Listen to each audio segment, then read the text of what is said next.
Assalamualaikum warahmatullahi wabarakatuh. Nama saya Fisa Sinarosida. Saya di sini akan menjelaskan mengenai bab 1 dan bab 2, yaitu berpikir komputasional dan teknologi informasi dan komunikasi. Nah, di bab 1 ini ada cara berpikir komputasional. Apa itu cara berpikir komputasional? Cara berpikir komputasional adalah cara berpikir untuk memecahkan persoalan dalam kehidupan sehari-hari dengan menerapkan ilmu informatika. Terdapat 4 pondasi berpikir komputasional dalam ilmu informatika, yaitu dekomposisi atau proses pemecahan masalah yang kompleks menjadi bagian-bagian kecil agar lebih mudah dikelola. Lalu ada pengenalan data, yaitu kemampuan kita untuk mengidentifikasi suatu pola atau kesamaan yang ada dalam data ataupun sebuah masalah. Lalu ada abstraksi, yaitu kemampuan untuk mengambil inti dari sebuah masalah. Lalu algoritma, yaitu proses membuat urutan langkah-langkah yang diperlukan untuk menyelesaikan masalah.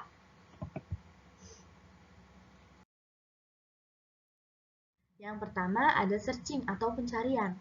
Searching adalah pencarian data dengan menelusuri tempat pencarian data tersebut. Tempat pencarian data tersebut dapat berupa array dalam memori atau bisa juga pada file pada external storage. Lalu, apa fungsi dari searching? Searching ini memiliki fungsi untuk memvalidasi dan mencocokkan data, ataupun untuk mencari informasi yang diinginkan dengan cara pencocokkan informasi dengan informasi yang tersedia. Hasil dari pencarian ada dua kemungkinan, yaitu successful atau ditemukan, atau bisa jadi unsuccessful, yaitu tidak ditemukan. Pada searching, juga ada beberapa metode pencarian datanya, yaitu yang pertama pencarian statis dan pencarian dinamis. Pencarian statis adalah banyaknya rekaman yang diketahui dianggap tetap, sedangkan pada pencarian dinamis, rekaman yang diketahui itu dapat berubah-ubah. Lalu yang kedua pada pencarian sekuensial dan pencarian binar. Pada pencarian sekuensial, data tersebut memiliki keadaan acak, sedangkan pada pencarian binar, data tersebut lebih terurut. Lalu ada pencarian internal dan pencarian eksternal. Pada pencarian internal, semua rekaman yang diketahui berada dalam pengingat komputer, sedangkan pada pencarian eksternal, semua rekaman yang diketahui tidak ada pada pengingat komputer.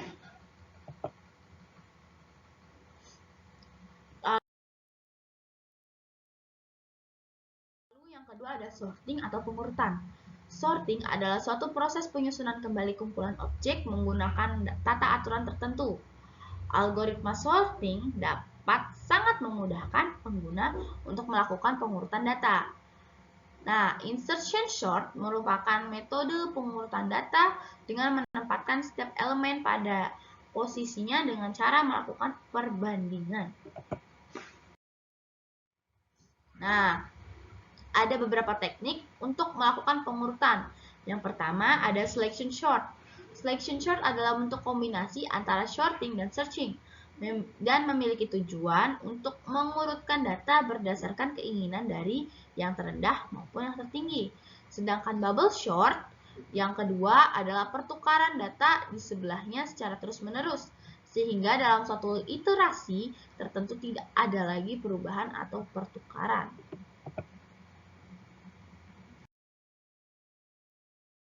Nah, yang ketiga ada merge sort.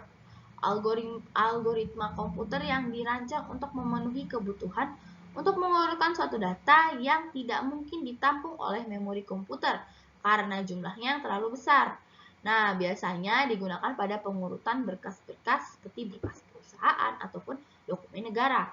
Lalu yang keempat ada quick sort, yaitu algoritma untuk mengurutkan data dengan pendekatan rekursif. Lalu yang ketiga ada tumpukan dan antrean.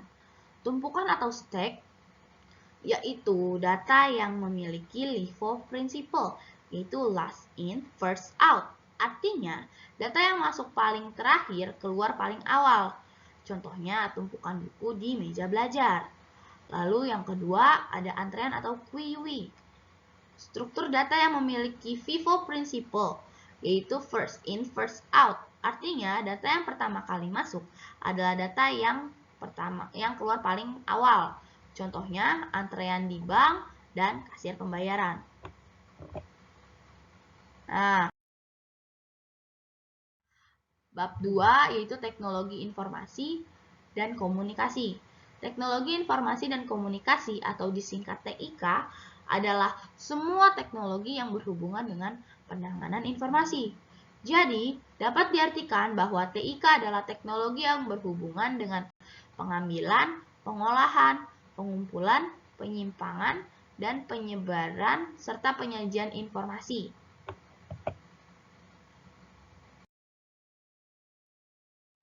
Nah, teknologi informasi dan komunikasi terbagi menjadi beberapa bagian, yaitu integrasi konten aplikasi perkantoran, sistem integrasi penggabungan komponen subsistem ke dalam satu sistem dan menjamin fungsi dari subsistem tersebut sebagai satu kesatuan sistem. Terdapat beberapa cara untuk mengintegrasikan data, teks, gambar antar aplikasi perkantoran, yaitu integrasi dengan perintah cut, copy, dan paste. Lalu yang kedua ada fitur integrasi konten pada aplikasi. Dan yang ketiga adalah object linking dan embedding.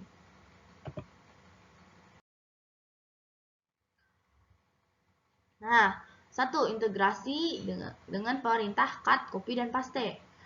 Copy berfungsi untuk menyalin atau menggandakan file atau folder di mana sumbernya masih tetap, yaitu tidak dihapus.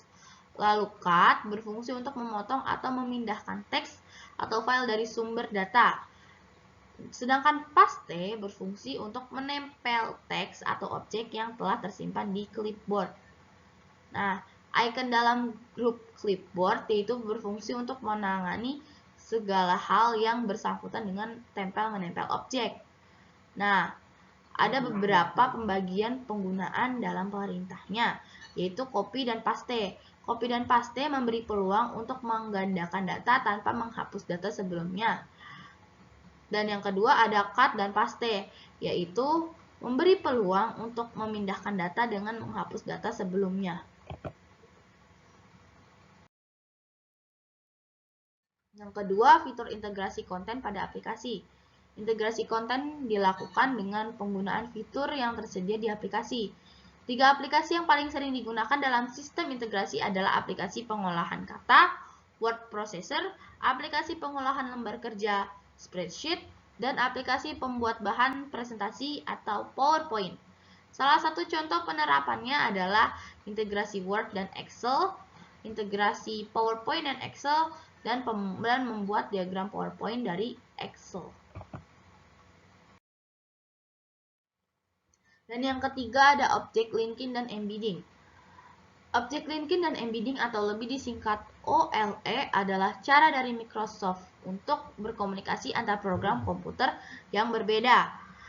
OLE sebagai bentuk yang disempurnakan dari DDE menggunakan pendekatan berlapis dan memberi peluang satu file atau program untuk ditempelkan pada objek dalam file lain. Nah, yang selanjutnya ada fitur lanjut aplikasi perkantoran. Dengan interaksi dan kolaborasi, suatu data cukup diinput satu kali. Selanjutnya, program lain dapat menggunakan data tersebut dengan menganalisisnya serta dibuat laporannya. Dengan mengkolaborasikan beberapa program aplikasi lingkungan Microsoft Office, penyelesaian pekerjaan perkantoran menjadi lebih cepat, mudah, dan efisien. Ada beberapa contoh fitur lanjutan dari aplikasi perkantoran, yaitu mail merge.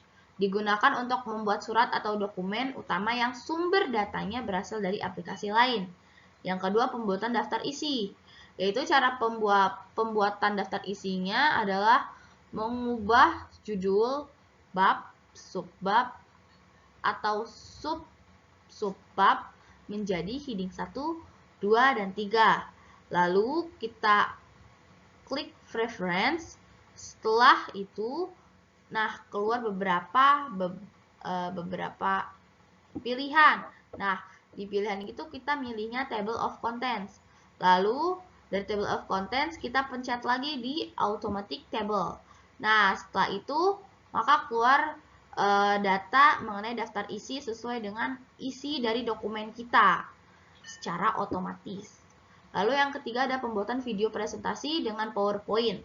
Yaitu tata caranya adalah yang pertama membuat slide presentasi, yang kedua mengatur efek transisi animasi, dan yang ketiga mengatur durasi setiap slide, dan yang terakhir menyimpan presentasi.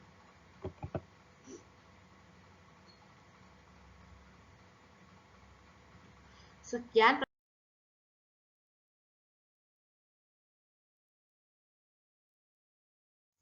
presentasi tentang berpikir komputasional dan teknologi informasi dan komunikasi. Lebih kurangnya saya mohon maaf dan terima kasih bagi yang sudah mendengarkan dan memperhatikan. Wassalamualaikum warahmatullahi wabarakatuh.